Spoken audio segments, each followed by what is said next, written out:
Okay, well, good afternoon, everybody. Welcome to our event. I'm Alison Critchley, Chief Executive of RSA Academies. I am particularly pleased to welcome you all today, including students from our RSA Academies. I can see people from Ipsley and Arrowvale. So welcome. Very good to have you with us. Just a reminder to everybody that we are filming today. So hello to our live audience watching online. Also, please can you make sure that your mobile phones are switched to silent. If you would like to be tweeting from the event, that would be absolutely fine. We're using the hashtag RSA education, but just make sure that it is switched to silent. This is the third event that the RSA has done with RSA Academies, our family of 7 schools in the West Midlands. The first time we were talking about access to higher education. A year ago we talked about the teacher shortage and teacher recruitment. So in the summertime we were thinking about what would be a live and relevant topic for us to talk about today, very much at the time of the Brexit vote, and therefore the topic of teaching tomorrow's citizens. How do we prepare our young people for their place in the world felt very apt. I am therefore absolutely delighted to be joined by our panel of 3 guests today, who I will ask to speak in a moment. Sundar Katvala is the Director of British Future. He was previously worked as a journalist, was General Secretary of the Fabian Society think tank for 8 years, and was previously a leader writer and internet editor at The Observer, a research director of the Foreign Policy Centre, and commissioning editor for politics and economics at the publisher Macmillan. On my left, so he will speak first. Claudia Schwalitz, and I know I've mangled your surname, for which apologies, is a consultant at Populous and a Crook Public Service Fellow at the Crick Centre. She's been previously a senior researcher at the think tank Policy Network, and her second book is about adding informed citizen voices to public decision making. And so she's going to be talking about that. And finally, I'm incredibly pleased to welcome Vananda. Vananda was a student at the RSA Academy in Tipton, one of our family of academies. We were talking beforehand about that. Last time she was here, it was with her school group to attend an event. She's now a second-year law student and is also has worked as a youth counsellor, and so we'll be bringing her perspective.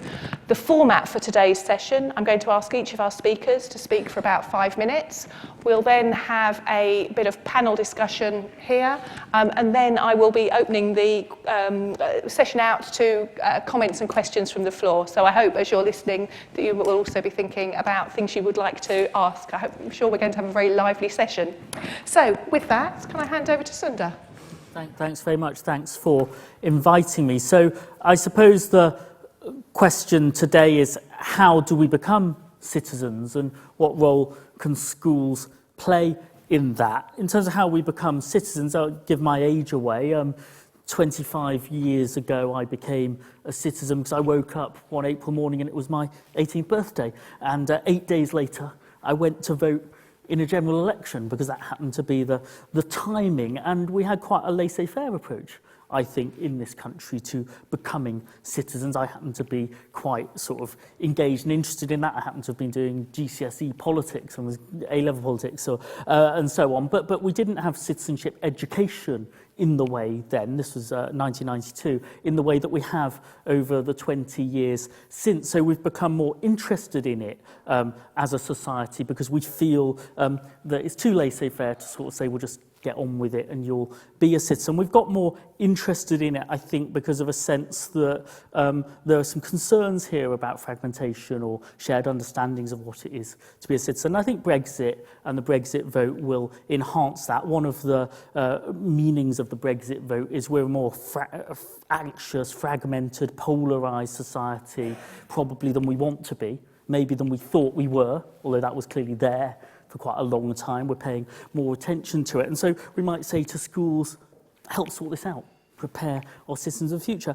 But schools aren't going to be able to sort that out through citizenship education, in my view, because this polarisation is particularly a polarisation by social class, and by place, and by age, and by levels of education. So for citizenship education to sort this out now, we'll need a very good time machine. And I think any strategy where you need a time machine to sort things out isn't going to work. So I think citizenship education is part of an answer. It's part of the answer for how schools can equip young people, the citizens of today and tomorrow, to have their full stake and share of voice and confidence. But it can't bridge the polarisation by age and place across our society unless we were much more active with what we do about it. So in a way, we shouldn't put too much emphasis on schools. We should work out what they should do.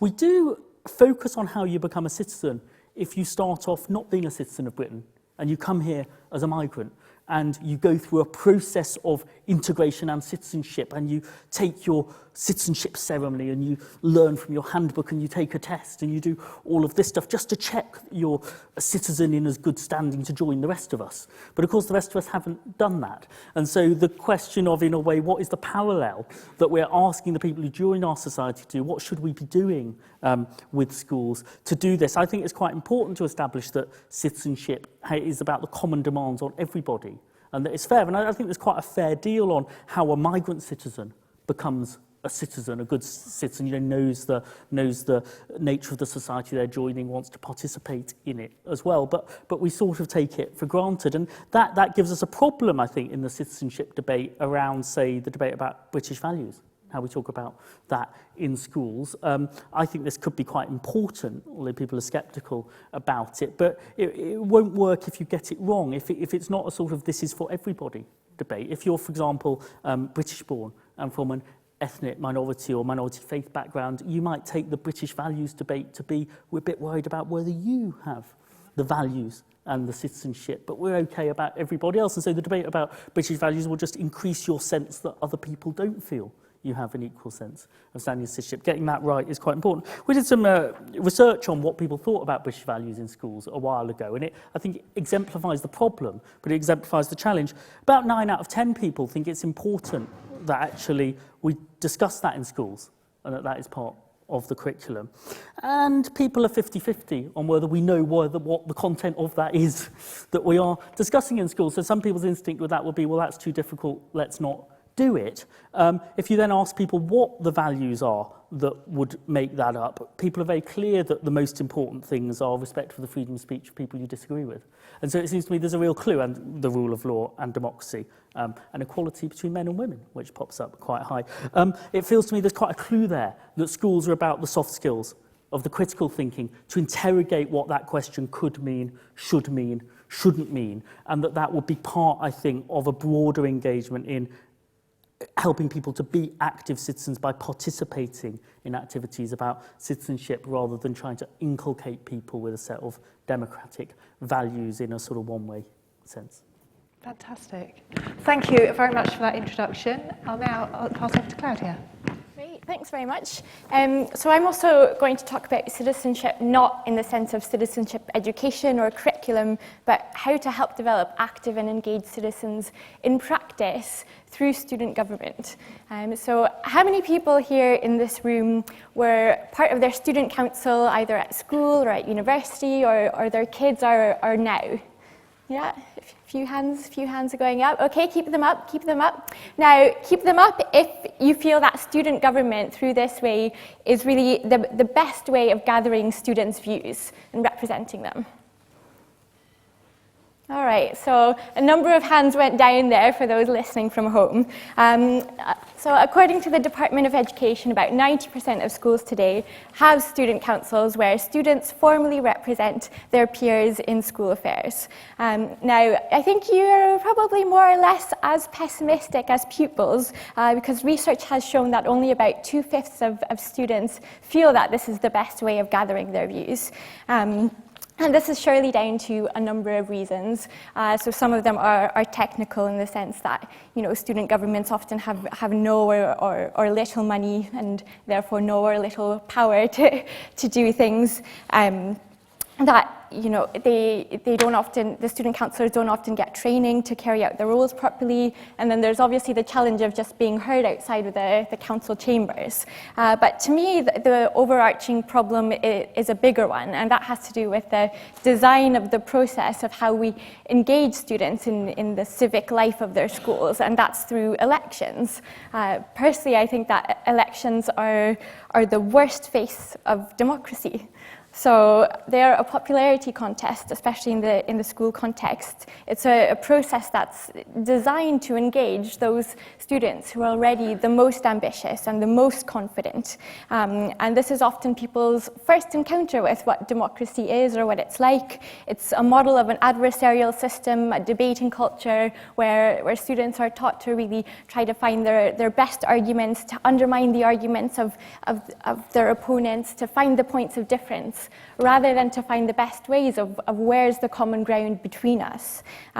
So what if instead student councils were dedicated to democratic innovation, to experimentation, to capacity building? What if they were determined to experiment with new deliberative forms of governance?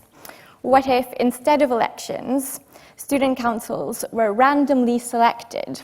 So what if every term a new set of students was randomly chosen to be the student council? Or perhaps it would be every month or every 2 months or every year. But the point would be to experiment and to see, what works and what is best. And I think this is more than just about changing the technical process of how things work, but there would be 3 main benefits to making this kind of change. The first, civic responsibility, the second is around agency, and the third is around the diversity of representation. So firstly, why would this instill a sense of civic responsibility? Well, if you are chosen to be part of your student council, it is your duty as a citizen to take on that responsibility to contribute to solving your school's problems and to find common ground with your peers to develop a solution. In the same vein, I think that a randomly selected student council would help avoid normalizing disengagement. So it's your right, but also your responsibility to be engaged.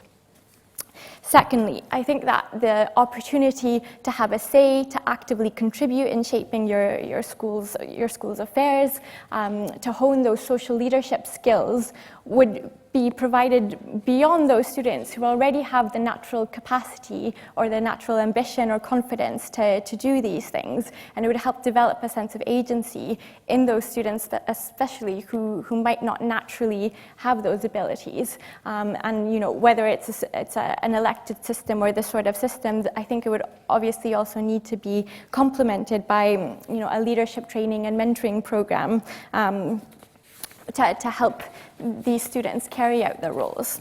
And thirdly, by experimenting with random selection and on a rotating basis, you would give more students the opportunity to have a role in contributing to shaping their school's civic life. And especially talking about this now in a post-Brexit scenario, I think that schools could be the perfect place to start tinkering with how we could think about renewing our democracy from the ground up, how we can move towards a much more consensual, deliberative form of democracy and away slightly from the adversarial form of representative democracy that we lean heavily on with the Westminster model, and away from what we might be sliding towards with a more divisive us versus them populist democracy.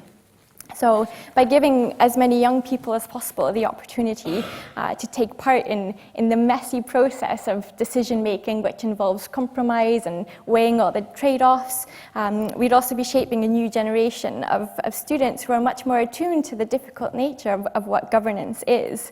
And students would also come out with a more practical sense of how politics and democracy can be done differently to what we see every day by looking at Westminster. So schools and educational institutions could be a good environment to experiment for a few reasons. The fact that it's a small setting, there's a lack of vested interests, and it's a relatively low-risk environment.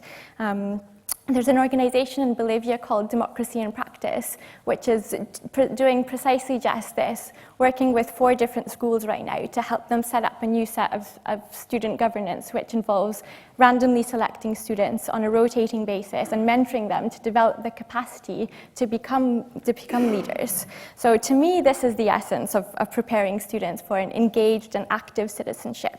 It's not just through the curriculum, but actually through doing and through practice. So perhaps this is something we can discuss about whether RSA academies are open to, and we can discuss further in the Q&A. So thank you.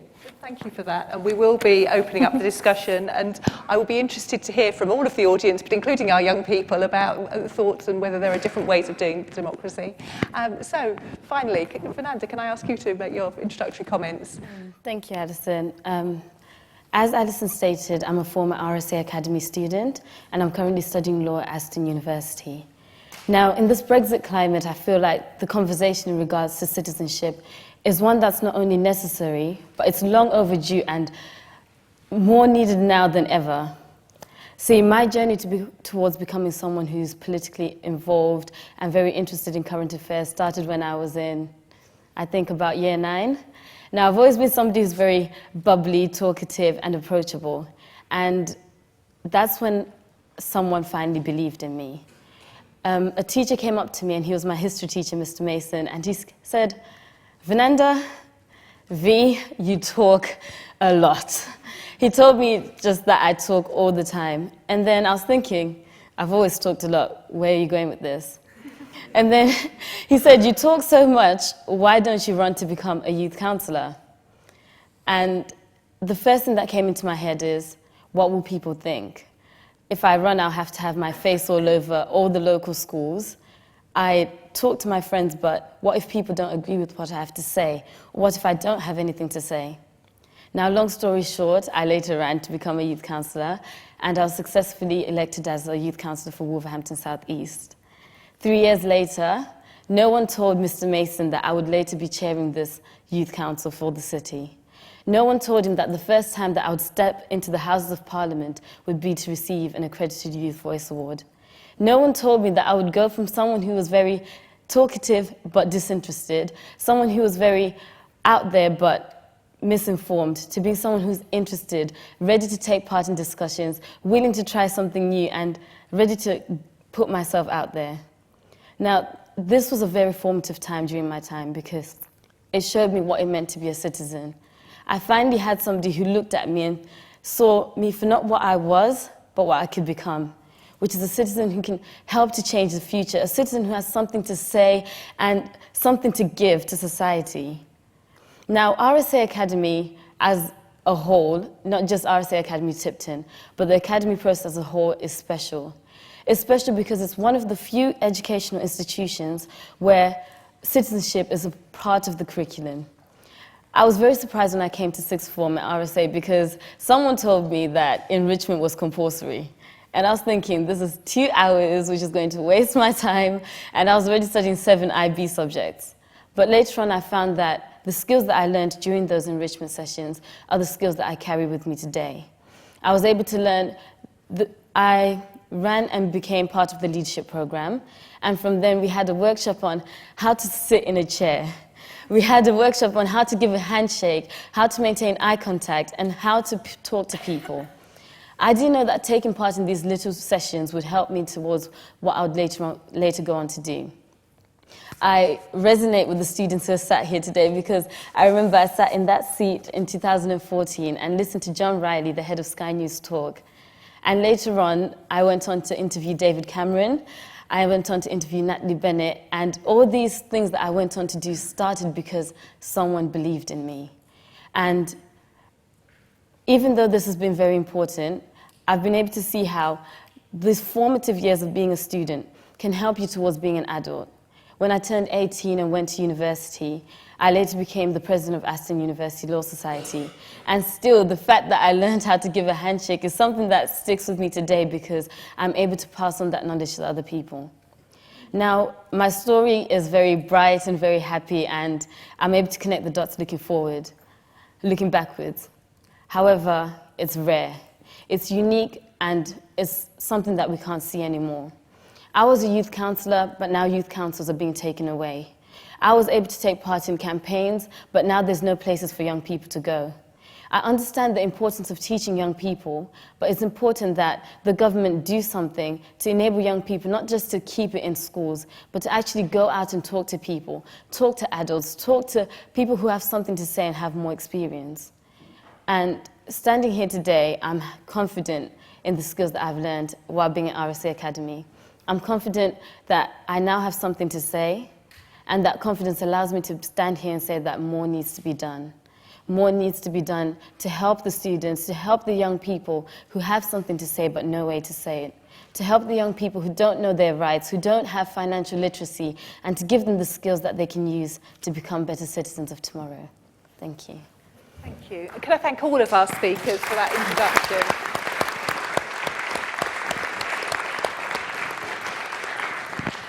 Fabulous. Now, I'm going to take the liberty as chair of asking a couple of questions and then open it up to questions or comments from the floor. One of the things, just from this week, my daughter came home, a 12-year-old daughter, and said, "Mum, is it true we're going to be able to choose individually and pay to stay in the EU?" And I'm like, "No, that's not right." But clearly, there'd been some discussion at school about the EU, whether she got garbled. How appropriate is it for teachers and others in schools to be talking about wider politics, Brexit, what's happening in America? Are there things they should be talking about, shouldn't be talking about? Should this be left out of school? I would do it. I think, you know, done badly or done in a biased way, you know, you might get some controversy. I think not doing it would be quite a bad mistake, I think, in some perhaps important issues that might be quite close to home. But I think it's a chance to engage it. I think there are probably ways to, you know, one of the issues we have, I think, in this debate is, you know, if we're using citizenship education itself, does it have sufficient status, you know, in the curriculum, in the school, in the leadership of the school, but does it have sufficient status with the pupils? Right? Is it interesting? Is it not interesting? I think engaging with live controversies that are there is good. No, there are, you know, organisations that would have, you know, packs that you could use. We know the Teach the Press, and then you can have a debate, and maybe a polarising debate, maybe a disagreement debate as well as a consensual debate, because, you know, that might be quite interesting. You know, should we give Donald Trump a chance because they've elected him, or is he terrible? You know, you could have that debate as long as you know how to structure, how to lead that debate, and how to let the students, you know, have that disagreement and decide what they want to do about it. If you want to add anything? I think it's very important to provide young people with a platform, not just to speak, but to listen to other people who have something to say. For example, while at Aston University, in the run-up to the Brexit time, we had a panel, and it was a variety of academics, MPs, and it was really interesting to listen to their perspectives. And sometimes, some people can just come just for the sake of coming, and we underestimate the importance of just putting something there. Even if it helps, even if one person just shows up, that person could take it on and talk to their friends and say, "I heard something really interesting, let's have a dialogue." And with young people, it's not more about putting in structures, but understanding that we talk. And if your friend is talking about something, you feel a lot more comfortable, and you can start forming a dialogue, having debates, and really starting to understand that we have a role to play, and we're part of a bigger picture and a bigger network. Thank you. I more or less agree, so for the sake of not being repetitive, I can pick up one of the other questions. Thank you. Now, another thing that's kind of commonly said is young people just aren't engaged enough with what's going on. Young people are less likely to vote than other people, and that's statistically true. How can we encourage young people to do what you did? We both voted in the same election as our first election, by the way, and actually get to 18 and be excited about the prospect of voting, or indeed maybe be at 16 and be excited. What can we do to increase that?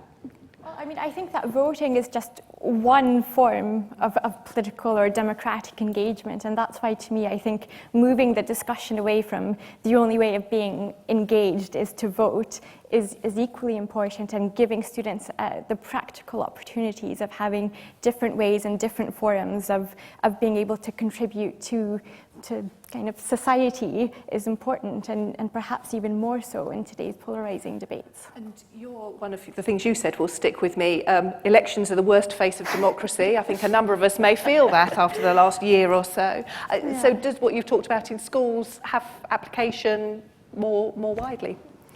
Yeah, I mean, my area of expertise, so to speak, is actually not specifically related to schools, but thinking about democratic innovations more widely, and how governments and policy bodies can, use new forms of randomly selecting citizens to give them the time and the resources to think about issues, to deliberate with one another, hear and listen to different perspectives, and then come forward with recommendations and ideas before coming to that point. So. And Sundar, you talked about British values and made the point that people who come from overseas are kind of tested around those British values. I don't think you quite said, well, this is what we should be doing in schools as well, but you just want to expand a bit on that point. Well, I don't think it works. I mean, in a way, what we're doing with sort of migrant citizens is we're making sure that they are idealised versions of our better selves, and they do all the things we'd all do if we had time. But if you're inculcating people into the values and practices of a shared citizenship, you've actually got to, I think, have a sort of sense that we look for that. And I think the passage of rights to becoming 18 is a useful way, but otherwise it is a little bit hypocritical, I think, other than saying you feel very up for it because you've had the citizenship ceremony. If you go to citizenship ceremony, it's fizzing with, in a way, civic energy, but there's no reason why you can't have that as well. I don't want to give up on voting and encouraging voting, especially when there are big generational issues in politics, and there's an ageing society. It would be a mistake, but actually a debate among young people about, is it a duty to vote, or why not? Is it up to the system to put more at stake, or is it up to you as well to step up and do it? We found something quite interesting in the year ahead of the general election. We actually ran a contest to get somebody to be the sort of eyes and ears of their generation working with the newspapers. They got around the country and eventually brought some people back, having been to 30 places, to Westminster to meet MPs. But one of the things that came out of all of the conversations is that people wanted to engage, had reasons to engage, had reasons why it wasn't very interesting to engage as well. But they all expected the invitation to engage, actually, culturally, like a system that just sort of says, well, register if you want, and you're there. That actually in all other aspects of life, people come and say, it's time to participate, in that sense that actually the active sort of invitation to engage, possibly with a sense of it could be your responsibility, what are you doing, wasn't there. People will engage if something really important is at stake, and this is also the case for sort of polarising questions as well. If you ask young people in Scotland what they think about an independent country or not, then you saw a fizzing level of engagement. You weren't then having a debate about should we make it compulsory to vote or not, or do you care about it, because it was evidently obvious that there was an important question at stake, and people turned up in very large numbers to participate in it. Thank you. I think young people don't engage because sometimes the topics aren't, I don't want to say aren't worth it, but don't seem relevant to us. So I know I started getting interested in politics when I was 14. Now, people would waffle and waffle and waffle, and I'd sit there and smile, didn't know what was going on, but over time it picked up. And the main thing that helped me to get involved was I remember getting involved in a campaign, and it was raining, it was cold, it was horrible. But I loved it because I was there. I was in the middle of it, and it was a collective spirit of young people actually getting angry about something. What were you campaigning on? It was Vote at 16. I was particularly passionate because my birthday's in August, and I missed every single election until I got to university, and the only thing I've ever voted in was the EU referendum. So for me, I was like, yeah, let's go for it. But being there gave me a drive. And we need more opportunities where young people don't just talk about elections, but talk about things that upset them, and really get the chance to get involved and listen to MPs talk about, not talk to them, but respond to them. So almost like, having a dialogue. Because elections, for me personally, I think they're important because it gives people who don't feel like they have a voice, a representative. But we need to switch up how we engage young people. Lovely, thank you. With that, I will open questions from the floor. So I'm going to take 2 or 3 at a time. If you could say, if you're from an organisation, let me know your name and if you're from an organisation, and try and keep your questions quite brief. This is always the tricky bit looking at. Can I ask the person sitting there and the lady right at the back as my first thing? Oh, thank you for the lights. Excellent. I can see now. I'll come back in. Yes. Thank you very much. My name is Rose Vigiani and I'm from an organisation called London Excellence, and we're all about peer support and peer learning to do with leadership and management and business. I was delighted to come today because we have an event next month on the topic of the role of business in education. And my question really for the panel was, how do you see the role of business in education in developing the workforce and the citizens of the future? So, thank you very much for that, Rosemary. And the lady at the back. Hello, my name is Becky Earnshaw. I'm from Voice 21, which is a project based at School 21 in Stratford, East London. First of all, I want to say I was really interested in what Claudia was saying, because we're just about to launch a pilot of a student commission based exactly on that model of sort of jury service type involvement. So I'd love to talk about that afterwards. But as a school, we've put a huge amount of focus on RSA and the teaching of speaking skills, and not just public speaking skills, but also those deliberation and discursive skills that students need in the classroom. And we did a big piece of research just in November that found that teachers across the country, we did a load of polling, really believe that RSE really matters, but find that they don't have time within the curriculum to give students the time to talk through ideas. A lot of them felt that their students don't have much to say because they don't have the chance to think around or develop their ideas, and that sort of the narrowing of the curriculum and the focus very heavily on the transactional nature of learning something to then pump it out in an exam meant that space to explore issues was pushed out. So I just wondered, how do we make sure that not only are we giving students the desire to get involved in democracy, but the skills to be able to do that effectively and the desire to do that on an ongoing basis? Thank you, Becky. Okay, so should we talk about the role of business? Would anyone like to talk about the role of business? Amanda? Me personally, I study law. However, I study at Aston University under the business school. So I feel like having a sense of business awareness is important in regards to helping us to understand the bigger picture of why we're learning the things we're learning and how applicable they are.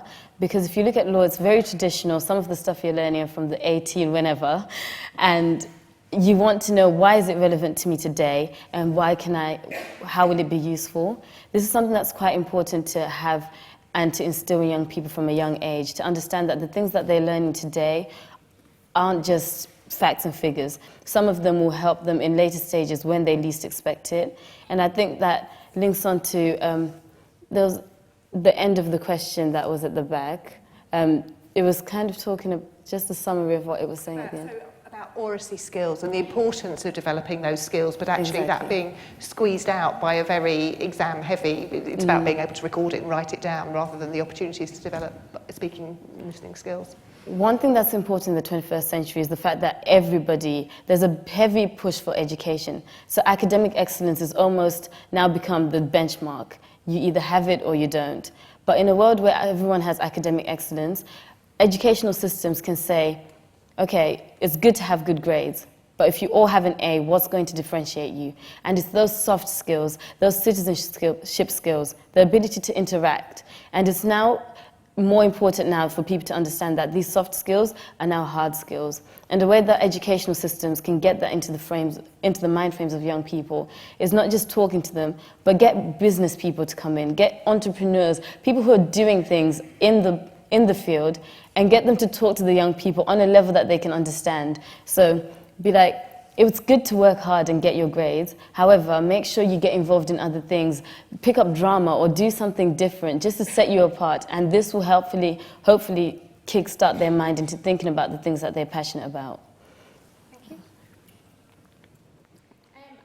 I completely agree, and how to give the skills to students to actually be involved in democracy. And it's a shame to hear that that's kind of been pushed down the agenda of what's important, because having those kind of enrichment classes which you are referring to, where you're taught how to deliberate, how to actively listen to what others are telling you, and not just try to find the points of where you disagree, but to learn how to agree and to find the finer points of where you disagree, but what could you live with if you're not on the same page. That's equally important, and I think that there should be a focus on teachers of finding within the curriculum perhaps of teaching their courses in a way that actually gives students the opportunity to work in those more deliberative ways together.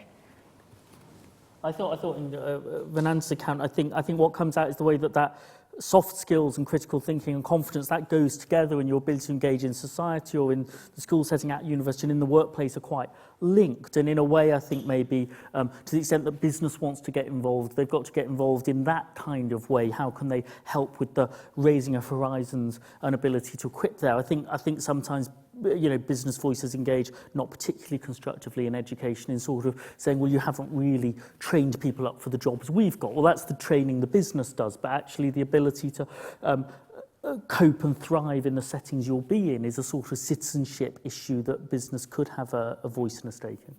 And if I can add, one of the things with the RSA family of academies, we've been very keen to develop, actually, both the oracy side, but also those links with business.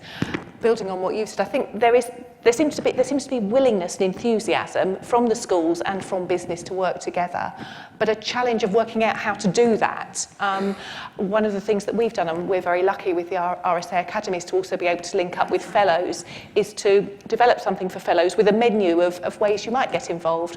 Come in and give a careers talk. Can you offer a workplace visit? Could you be a mentor? To just try to foster those links where there is that enthusiasm, and look at things that make benefit both sides. Because as you say, there are huge benefits. Businesses are saying the young people aren't coming through with the right skills, they're not prepared, but not always then offering ways of providing opportunities to develop that wider set of skills.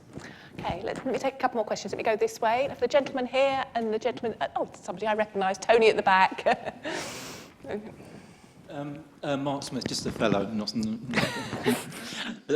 I'm very interested in deliberative democracy and what you're arguing from schools, because Bernard Crick would say that schools are the worst place to learn about democracy and deliberative democracy, given that they're hierarchical, pyramidical structures, and they become more and more concerned with outcome rather than process, and a lot of that is experiential, and I wonder what your thoughts are on that.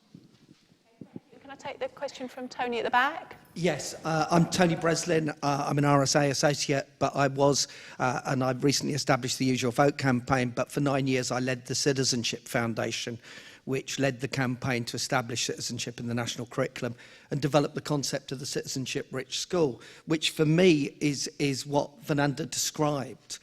It's about connecting. It's not about one kind of democracy in school or another. And I'd caution against elections bad, other stuff good. Some of the recent ones have indeed been bad.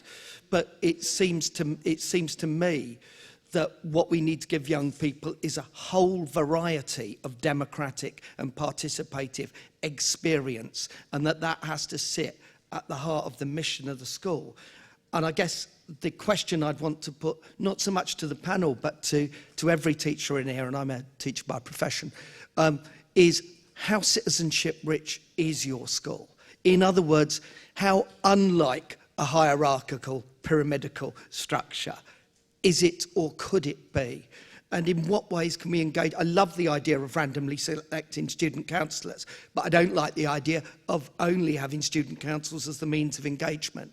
And so it's really important to build a multitude of participation opportunities. Can I just say as well, Fernanda, you're the reason why every teacher in this room does what they do. And I think we should have your comment on some kind of clip that when as teachers we're feeling a little bit down, we can just listen to, because it reminds us why it's so valuable and actually why really good citizenship education matters. Thank you for that, Tony. So we've got a question for all of us here about, if you're in schools, how citizenship rich is your school? Let's tweet that out to the world as well. And then come back to deliberative democracy. Claudia. I mean, those are all very, very good questions. And I mean, just to clarify, I'm not saying that elections are bad, period, but I think that it's a shame that elections tend to be the only experiential form that students get to have as the only experience of what democracy is all about, and I think that's bad. And it's precisely why I think that it could be the way to introduce more deliberative forms into schools, which I agree are missing otherwise.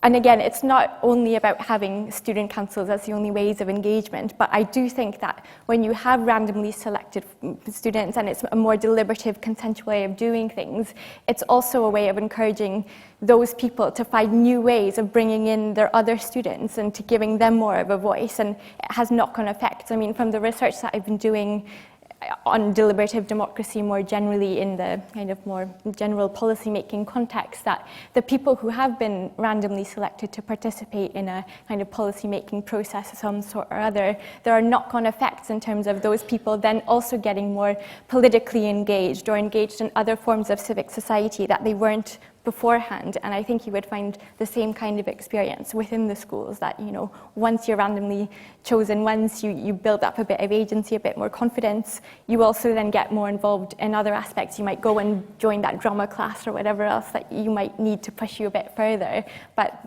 it's all of those things that make a difference and matter and work hand in hand. Thank you. Should we take a couple more questions? Gentleman here and gentleman in the far corner behind me.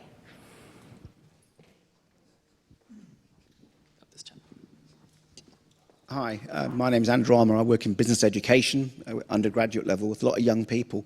And a challenge for you, I think, is how you're defining citizenship.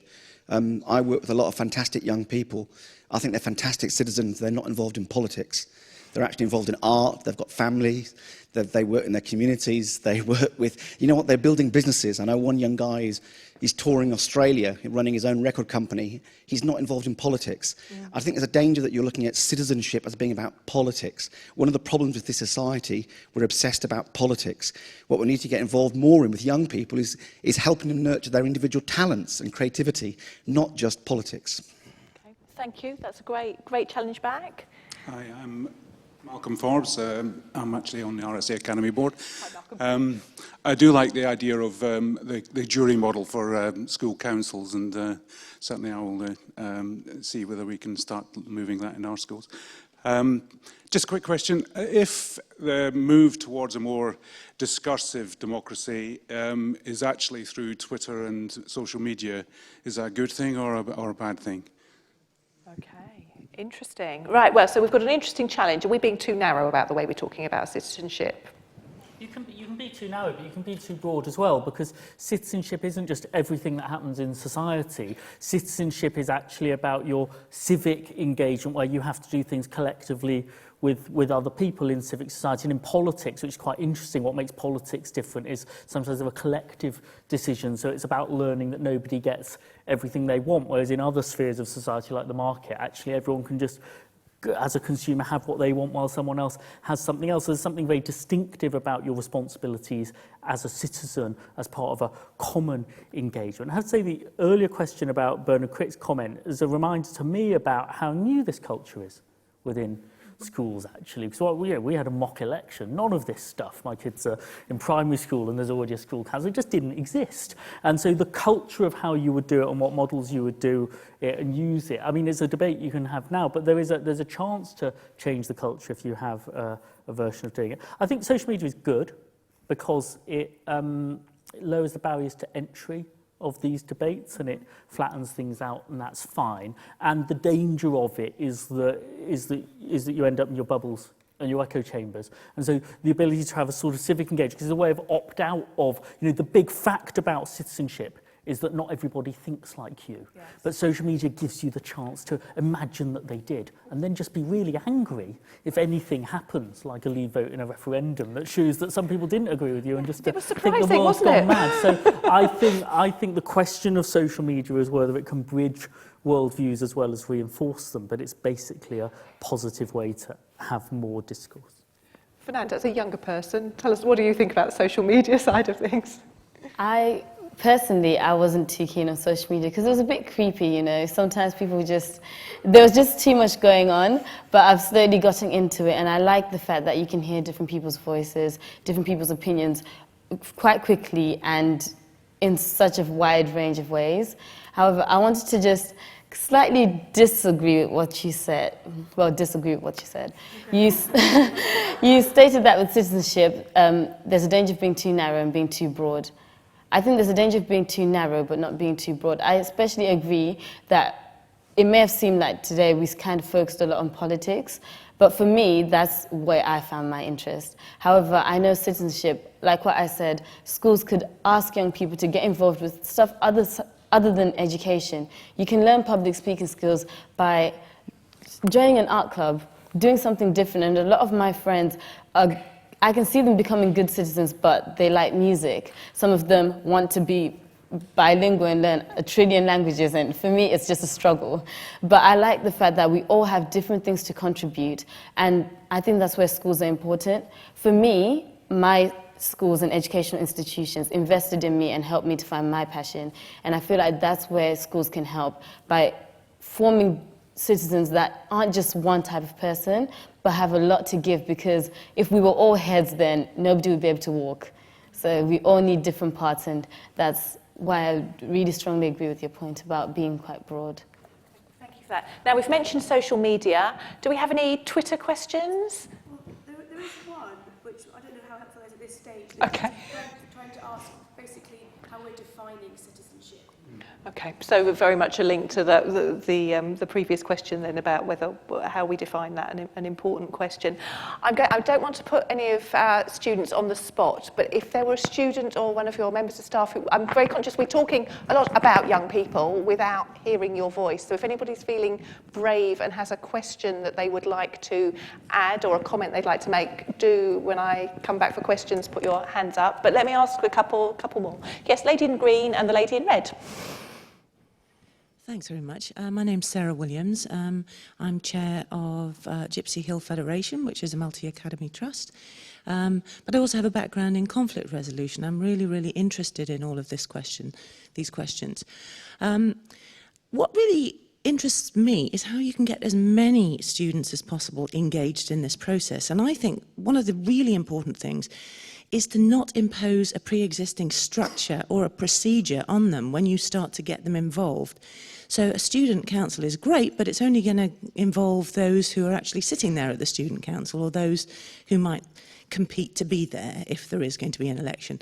So, you know, one idea that I've really been kicking around is, can we not create an environment in which students can be given a question or, I don't know, a budget to spend something on, and then let them try and make a collective decision, because that would be a heck of an experience, because they'll find it so difficult at first unless you create a structure, unless you confine a process.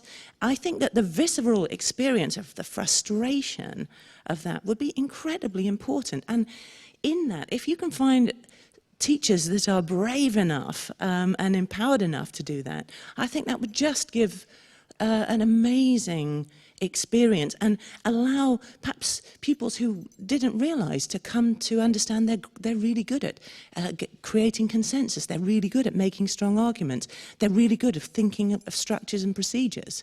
So, thank you. Great thought. And the lady in the corner. My name is Priyanka. I study at the Institute of Education. Somebody in the audience said that school is the worst place to learn about democracy because of the structure itself it is in. Even pedagogically, processes that are being contested, like ability grouping. What is the message that is going to the student? Who holds the authority in class? Are you allowed to challenge your teacher?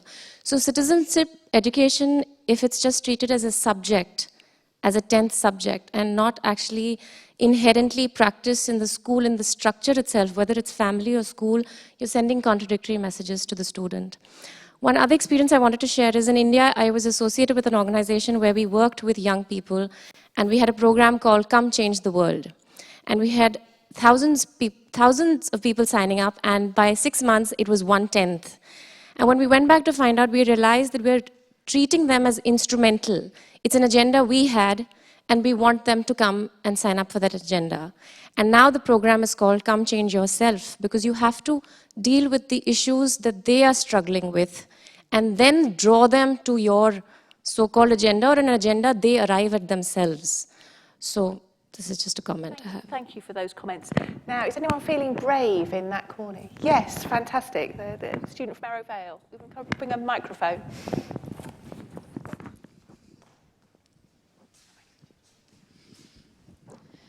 I agree with the fact that we should randomly choose students to be picked, but what are we going to do about the problem that a lot of students, they either can't be bothered to do anything, or you're going to have the student that's way too shy? What would we do about that?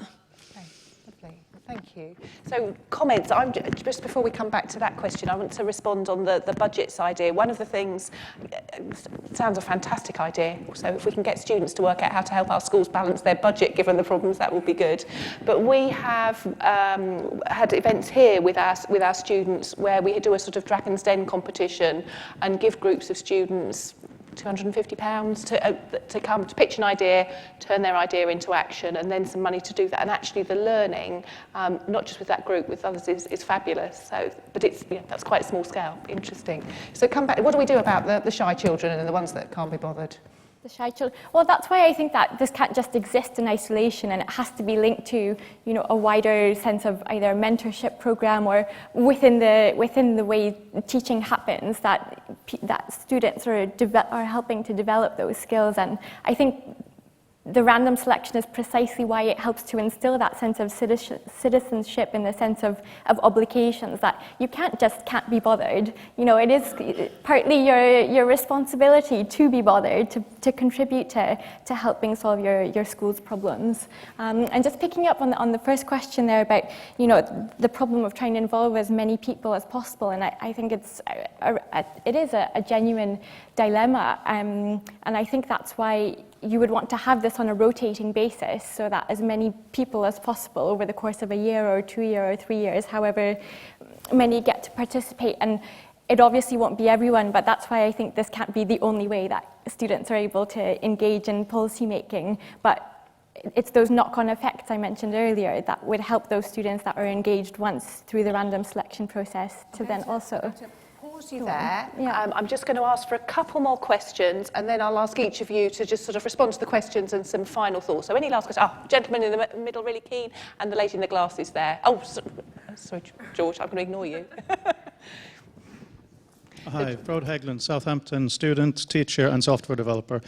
I'm very happy to be here. I'm a new fellow. Thank you. You guys are amazing. I have a question, a concern about the term citizen, because I think we're conflating two extremely different things. In America, make America great again. Brexit, we want to be sovereign. That's an issue of citizenship as nation-building identity, which is an extremely different thing from civic engagement. And I think these almost go against each other, but you're talking about citizenship test in the beginning. That's basically a British values test, right? So I would like some reflections on maybe we can have a different vocabulary, or how we can highlight the really important things you guys are actually talking about. Thank you. Lady here. Hello, thank you for a very lively discussion this afternoon. I'm director of the Shakespeare Trust in the other Stratford upon Avon, and one of the things that the charity sector really struggles with is getting young people onto our boards. And I read this week that the average age of a trustee on a charity board was 57. And I'm just wondering if the panel has any ideas about how we get young people engaged in the charity sector. Thank you. Georgina, I will ask you if you've got a Twitter question. The question is, where do you find time in the curriculum for the teaching of citizenship? Is it something that's separate outside of the majority of lessons, or is it through enrichment? How are schools able to prioritise the teaching of it? Okay, so we've got quite a set of questions there about finding the time in the curriculum, about whether actually we're talking about two different things here, citizenship and citizen engagement. So can I ask you to reflect on those questions and kind of some final thoughts, having had the hour here? I think there's a lot of sense in that sense that, you know, Make America Great Again, take back control, sovereignty control, and civic engagement sound rather different. But I also caution against that a little bit, because I don't think we should sort of say, well, that sounds like good citizenship and bad citizenship. And actually one of the things that's going on in Take Back Control, and it is a polarisation around levels of education, interestingly, and other things, is that actually it's an expression of, do you feel like you have power and your voice counts? And that is an expression for more autonomy and power, as well as an expression of people who feel that they've got autonomy and power. So I think in a way you've got to sort of swim into those waters and find out how people have power. And while this debate about methods is very interesting, I think all of the issues about will people get involved or not do put questions for politicians saying let's engage people, or for schools saying let's engage pupils. Are you putting power, resources, decisions at stake? Because I think we've got a very savvy society, and young people are very savvy and more sceptical, much more sceptical as citizens, and as young people than they were 50 or 60 years ago, so people can sort of sniff out the sort of surface offer of fake engagement. So we can say you can consult it, and so that pushes you, if you want to do it, take some risks and really do it, or maybe don't pretend that you want to.